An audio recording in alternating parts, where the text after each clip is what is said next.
오늘 우리가 읽은 이 창세기 3장 말씀, 오늘 이 말씀은 인류가 타락하게 된, 인류가 사망에 이르게 된, 인류가 에덴에서 쫓겨나게 된 아주 치명적인 사건을 다루고 있습니다. 이 창세기 3장은 인류가 죄로 말미암아 타락해서 하나님을 떠나게 되는, 그래서 에덴의 은혜가 단절되게 되는 역사를 기록하고 있습니다.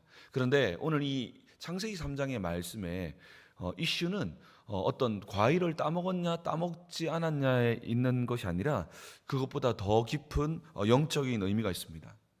아담과 하와가 이 선악과를 따먹기 전에 더 중요한 사건이 있었다는 것이죠. 아담과 하와가 선악과를 따먹은 것은 단지 눈에 드러난 사건이고, 그것 이전에 눈에 드러나지 않은 사건이 등장합니다. 그것은 과일을 따먹기 전에 아담과 하와의 마음이 이미 무너져 있었다는 것입니다. 그 마음에는 선악과는 사실은 눈에 보이는 과일이었고, 그 마음 가운데의 영적인 선악과, 하나님 말씀이 하나님이 중심되어지는 마음의 선악과도 있었습니다. 그런데 영적 선악과였던 하나님의 말씀이 이미 그들의 마음 가운데에 흔들리고 있었던 사건이, 눈으로 드러난 사건이 바로 선악과 사건이었다는 것입니다. 뱀이 이 어마어마했던 이 세상의 하나님의 대리 통치자였고, 이 세상의 왕이었던 아담과 하와를 무너뜨렸던 것은 대단한 무기가 아니었습니다. 그것은 하나님의 말씀을 살짝 비틀어서 그들의 마음 가운데에 의심의 씨앗을 뿌렸더니, 그 씨앗이 자라서 결국은 말씀을 왜곡하고 결국 말씀을 부정하는 데까지 이르게 되었다는 것입니다. 결국 여러분, 사탄의 전략은 그때부터 지금까지 가장 치명적으로 공격하는 것은 바로 하나님의 말씀을 오해하게 만드는 것입니다. 그런데 그 작은 빈틈을 통해서 에덴 동산을 완전히 파괴했고, 하나님과의 관계를 파괴했고, 인류를 완전히 멸망 가운데에 집어넣었다는 것입니다. 그래서 오늘 이 창세기 3장은 이 사탄의 전략을 우리에게 밝힘으로써 우리가 어떤 삶을 살아가야 하는지에 대해서 알려주고 있습니다. 우리가 오늘 두 가지 사실을 점검했으면 좋겠는데요. 첫 번째로는 이 사탄은 어떤 방식으로 우리의 믿음을 뒤흔드는가, 그리고 또한 우리가 흔들리지 않는 신앙이 되기 위해서는 어떻게 해야 하는지에 대해서 오늘 본문을 중심을 통해서 살펴보기를 원합니다. 1절에 보니까 이 뱀이 등장합니다. 뱀은 그 어떤 동물들보다 간교했다, 영리하고 지혜로웠다는 것입니다. 그 어떤 짐승들보다 인간이 지혜로웠기 때문에 인간과 가장 깊이 소통되는 동물이었다는 것이죠. 그 동물을 사탄은 선택합니다. 그런데 사탄은 어수룩하게 다가오지 않고 아주 영리하고 세련된 모습으로 찾아왔다는 것입니다. 그러면서 이 사탄은 이 전략을 보니까, 이들을 무너뜨렸던 걸 보시니까 하나님의 말씀을 비트는 것을 통해서 이들을 공격하는 것을 보게 됩니다. 1절을 보니까 이렇게 말씀합니다. 그런데 뱀은 여호와 하나님이 지으신 들짐승 중에 가장 간교하니라. 뱀이 여자에게 물어 이르되 하나님이 참으로 너희에게 동산 모든 나무의 열매를 먹지 말라 하시더냐. 여러분, 하나님께서는 동산 중앙에 생명나무와 동산의 모든 나무를 주시면서 마음껏 먹으라고 말씀하셨습니다. 네가 임의로 먹으라는 것은, 야, 이거 너희들 마음껏 먹으라고 주님께서 말씀하셨습니다. 단지 선과 악을 판단하게 하는 이 선악과만 먹지 말라라고 이야기합니다. 그런데 사탄이 가장 먼저 공격했던 것은 하나님께서 마음껏 먹으라고 말씀하시면서 우리를 향해서 풍성한 하나님, 풍성한 사람으로 우리에게 부어주시길 원하시는 하나님으로 다가오셨는데, 가장 먼저 공격하는 것은 하나님이 참으로 너희에게 동산의 모든 나무의 열매를 먹지 말라 하시더냐라고 말씀합니다. 주신 은혜보다, 주신 그 사랑보다 금지된 것에만 주목하게 했다는 것입니다. 이 사탄의 가장 강력한 무기는 이 칼이나 어떤 총이나 어떤 힘을 통해서 공격하는 것이 아니라 바로 이와 같이 교묘하게 하나님의 말씀을 왜곡하게 한다는 것입니다. 하나님의 사랑과 하나님의 풍성함과 하나님의 부어주심을 의심하게 만든다는 것입니다. 그래서 먹지 말라라고 하는 이 율법주의에 가둠으로써 하나님의 풍성함을 알지도 누리지도 못하게 방해하는 것입니다. 그래서 사탄은 우리에게 진리를 교묘하게 변질시켜서 우리의 중심을 흔들고 있다는 사실을 기억해야 합니다. 그리고 이 사탄이 이러한 질문을 던지니까 이 하와의 대답에서 단지 선악과 사건은 그 마음이 드러난 사건이었을 뿐 이미 하와의 마음은 흔들리고 있었음을 발견할 수 있습니다. 2절과 3절을 보니까 하나님은 이미 우리가 창세기 2절에서 2절 17절에서 이 선악과를 먹지 말라, 이 선악과를 먹으면 어떻게 된다 했습니까? 정령 죽으리라고 성경에 분명하게 기록되고 있습니다. 그리고 단지 먹지 말라라고 했지 성경은 그 어디에도 만지지 말라라고 말씀한 적이 없습니다. 그런데 하와는 어떻게 대답합니까? 우리 창세기 3장 3절은 함께 읽었으면 좋겠습니다. 우리 읽겠습니다. 시작. 동산 중앙에 있는 나무의 열매는 하나님의 말씀에 너희는 먹지도 말고 만지도 말라, 너희가 죽을까 하노라 하셨느니라. 아멘. 여러분, 이 인간을 무너뜨렸던 사탄의 가장 결정적인 공격은 흥미롭게도 사탄을 대적하는 하나님의 말씀을 통해서 무너뜨리고 있다는 것을 우리는 정말 유심 있게 살펴봐야 합니다. 여러분, 여기 보니까 하와는 이렇게 이미 말씀하고 있습니다. 어떻게 말합니까? 하나님이 만지지도 말라고 했다고. 분명하게 만지지 말라라고 했던 말은 그 어디에도 기록되어 있지 않습니다. 만져도 됩니다. 단지 먹지 않으면 되는 겁니다. 그런데 하와는 어떻게 하냐면 하나님이 만지지도 말라라고 라는 말을 덧붙입니다. 이것은 아주 중요한 관점인데요.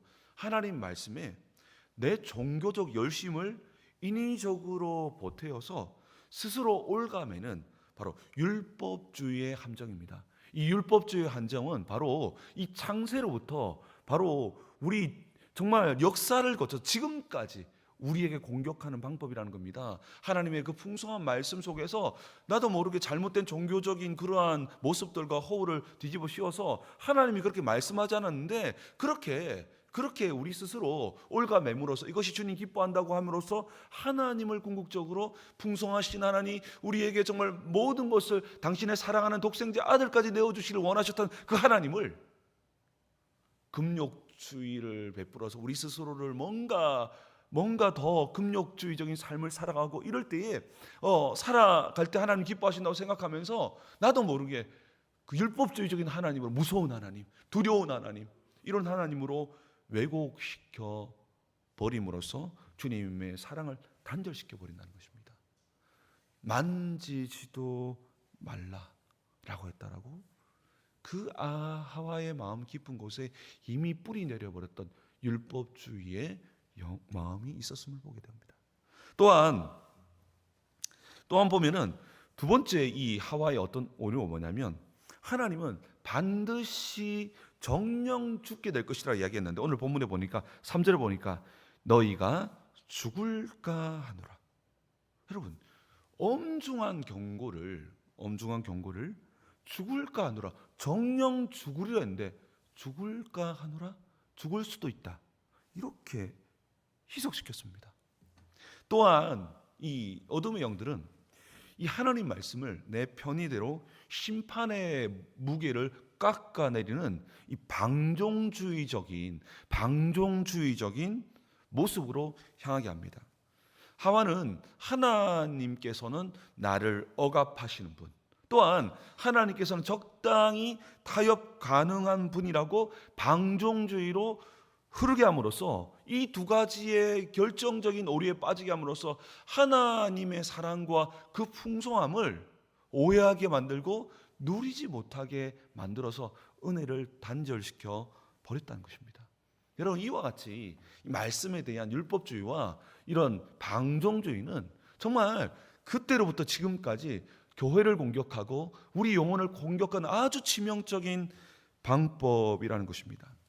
사탄의 이 공격의 방법은 지금까지도 공격하고 있습니다. 율법주의와 자유로운 사람들은 방종주의에 빠지게 만들고, 또한 윤리적인 사람들은 율법주의에 빠지게 만들어서 하나님의 사랑과 그 풍성함을 누리지 못하게 만든다는 것입니다. 성경은 이러한 우리의 모습을 계속적으로 경고하고 있습니다. 잠언 30장 6절에 보면 이런 말씀을 기록하고 있습니다. 너는 그의 말씀에 더하지 말라. 그가 너를 책망하시겠고 너는 거짓말하는 자가 될까 두려우니라. 여러분, 이와 같이 이 하나님 말씀을 더하거나 빼버려서 하나님 말씀에 순종하지 않는 문제가 아니라 나름대로 순종하는 것이 도리어 말씀을 모르는 것보다 더 위험할 수 있음을 말하고 있는 것입니다. 하나님 말씀을 있는 것대로 믿지 않고 내 입맛대로 왜곡하는 순간, 이것이 우리 인생을 무너뜨리고 인류를 무너뜨렸던 아주 무서운 사탄의 전략이었다는 것입니다. 사탄은 이 빈틈을 비집고 들어와서 우리를 하나님으로부터 멀어지게 만들고 하나님과의 사랑으로부터 단절되게 만든다는 것입니다. 여러분, 이 하나님 말씀은요, 여러분 우리가 어떻게 배웠습니까? 하나님 말씀은 사탄을 대적하는 무기입니다. 사탄을 우리가 하나님 말씀으로 대적하라고 우리는 성경에 기록되어 있습니다. 말씀의 검을 가지고 대적하라고 우리는 분명하게 배웠습니다. 그런데요, 놀랍게도 왜곡된 하나님 말씀은 사탄을 대적하는 무기가 아니라 오히려 사탄이 우리 인생에 침투하는 통로가 될 수도 있다는 것입니다. 말씀의 빈틈을 발견한 뱀은 이제 담대하게 거짓말을 던집니다. 처음에 사탄은 우리에게 진리를 왜곡하게 만드는데요, 진리의 왜곡은 결국 어디로 나가냐면 결국 진리의 부정으로 나가게 됩니다. 그래서 여러분, 이 율법주의와 이 방종주의가 위험한 게 이런 겁니다. 그렇게 흘러가다가 어느 날 신앙을 떠나버립니다. 결국 이 사탄은 이 진리의 부정으로 나아가게 한다는 것입니다. 그러니까 4절을 보십시오. 뱀이 여자에게 이르되 너희가 결코 죽지 아니하리라. 왜곡에서 부정으로 나아가 버립니다. 이것이 사탄의 전략이라는 것입니다. 처음부터 죽지 아니하리라 말하지 않습니다. 하나님의 말씀의 권위를 부정하되 네가 하나님처럼 될 수 있다라는 교만까지 이르게 하기 위해서 처음부터는 말씀과 타협하게 만들고 말씀을 더욱더 우리에게 덧붙여서 우리 스스로 힘들게 만들므로써 결국은 하나님의 사랑과 은혜가 오해되어져서 결국 하나님을 부정하는 데까지 이르게 한다는 것입니다. 그때의 하와는 그 유혹에 넘어가서 열매를 따먹게 됩니다. 그러면서 우리가 주목해야 될 장면이 또한 6절인데요. 우리 6절 말씀은 마지막으로 함께 읽겠습니다. 시작. 그 나무를 본즉 보급도 하고 보암식도 하고 지혜롭게 할 만큼 탐스럽기도 한 나무인지라 여자가 그 열매를 따먹고 자기와 함께 있는 남편에게도 주며 그도 먹은지라. 아멘. 여기에서 주목할 단어는 자기와 함께 있는 남편에게도 주매.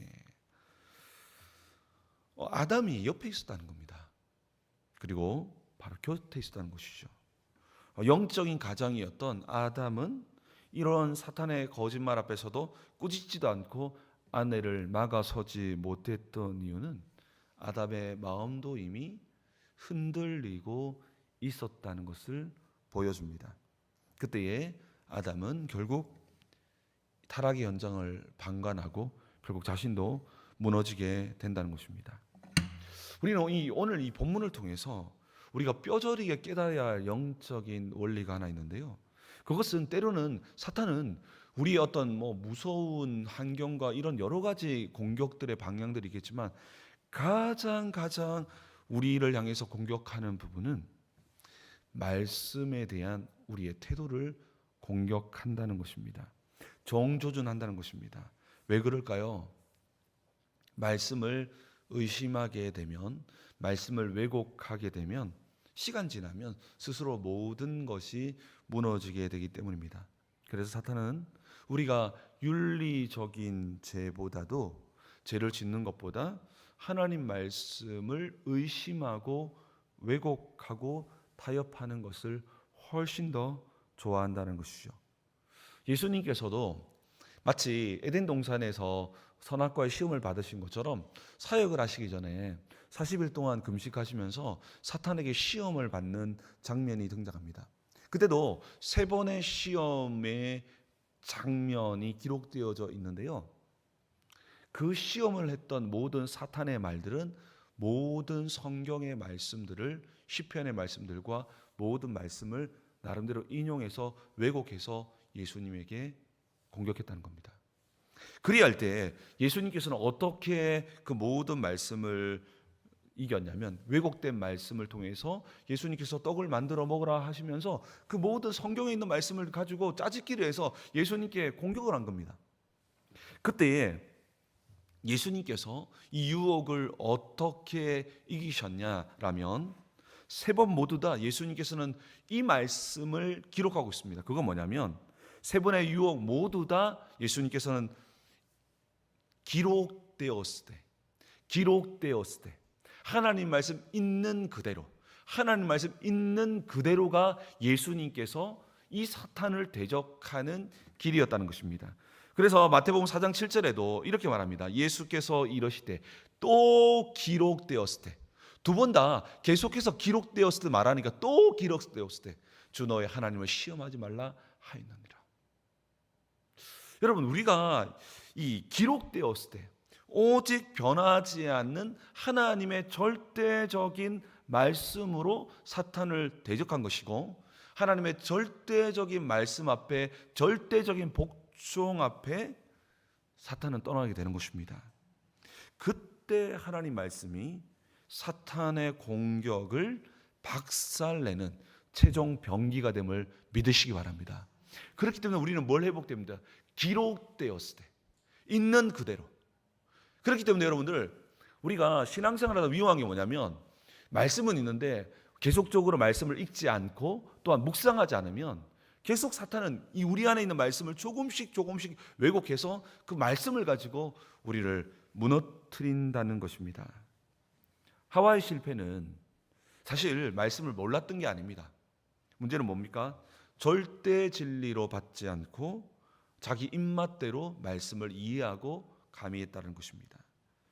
사탄을 대적하는 무기였던 말씀은 도리어 그렇게 인간적인 것을 가미할 때 사탄의 통로가 되어져서 도리어 이 말씀이 그들에게 실패의 길이 되었던 것입니다. 순전한 말씀에 인간의 것을 조금이라도 섬기면 그 말씀은 영적인 힘을 잃어버릴 뿐 아니라 도리어 그 말씀을 통해서 사탄이 공격할 수 있는 통로가 된다는 것입니다. 오늘 본문이 우리에게 던지는 중요한 공격은, 사탄이 우리를 공격할 때는 정면 돌파가 아니라 아주 미세한 틈새 공략을 한다는 것입니다. 하나님 말씀을 완전히 부정하지 않습니다. 다만 자신의 상황과 편이라고 하는 양념을 살짝 쳐서 적당히 맛있는 말씀으로 만들어버린다는 것입니다. 우리 시대에도 말씀을 애매하게 왜곡하여서 잘못 사용하는 경우 너무 쉽게 볼 수 있습니다. 그러나 이것이 멸망의 출발점임에도 불구하고 이러한 부분들보다 교회는 너무 다른 곳에 위기를 느끼고 또한 힘을 쏟고 있는 것을 볼 때가 많습니다. 여러분, 비행기가 이륙할 때 정확한 어떤 그런 각도를 이륙할 때 비행을 조정해야 되는데 1도라도 그 각도가 오류가 있으면 비행 초기에는 그냥 동일하게 그 항로로 가게 되지만 항로가 그냥 단지 1도만 벗어나게 되면 그냥 초기에는 아무 표시가 나지 않지만 시간이 흐르면 흐를수록 기하급수적으로 늘어나서 결국 비행기는 다른 대륙에 불시착하게 됩니다. 우리가 알고 있는 사울 왕의 비극은 무엇이었습니까? 하나님 말씀에 순종하지 않는 것이 아니었습니다. 아말렉을 진멸하라고 했던 이 하나님의 말씀이 이 사울을 멸망시키는 아주 중요한 거점이 되었는데요. 사울은 아말렉을 멸망시키라고 하는 이 말에 나름대로 순종했습니다. 나름대로 멸절시켰습니다. 그런데 문제는 무엇이었습니까? 멸절을 완전히 시키지 않았다는 겁니다. 멸망을 시켰는데 완전히 자기 자신을 위해서 순종하지 않았다는 것이죠. 이것이 멸망의 걸음이었습니다. 문제는 무엇입니까? 나름대로의 순종입니다. 절대적인 순종이 아니라 내 나름대로 이 정도 하면 되지. 아이고 저 집사님 저 권사님 저렇게 살았는데 이 정도 하면 좋은 거지라고 하는 내 나름대로의 순종이 바로 인류를 멸망시켰던 아주 무서운 방향이었다는 것입니다. 우리의 일상의 일도의 이탈이 시간이 지나고 난 후에 우리 인생을 넘어뜨리는 길이 될 수 있다는 것이죠. 예를 들어 보면은 비판하지 말라는 말씀 앞에 이거는 조언이야라고 하면서 이 정도면 조언이지라고 하면서 1%의 비난을 섞습니다.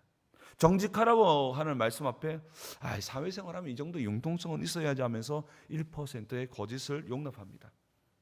먼저 그 나라와 의를 구하라고 했는데 오늘은 바쁘니까 말씀과 기도는 다음에 하면 되지 라고 살아갔던 이러한 우리의 모습 속에서 이러한 영적인 융통성이 쌓여져서 결국은 우리 인생을 에덴이 아니라 결핍의 광야로 몰아넣고 한다는 것입니다.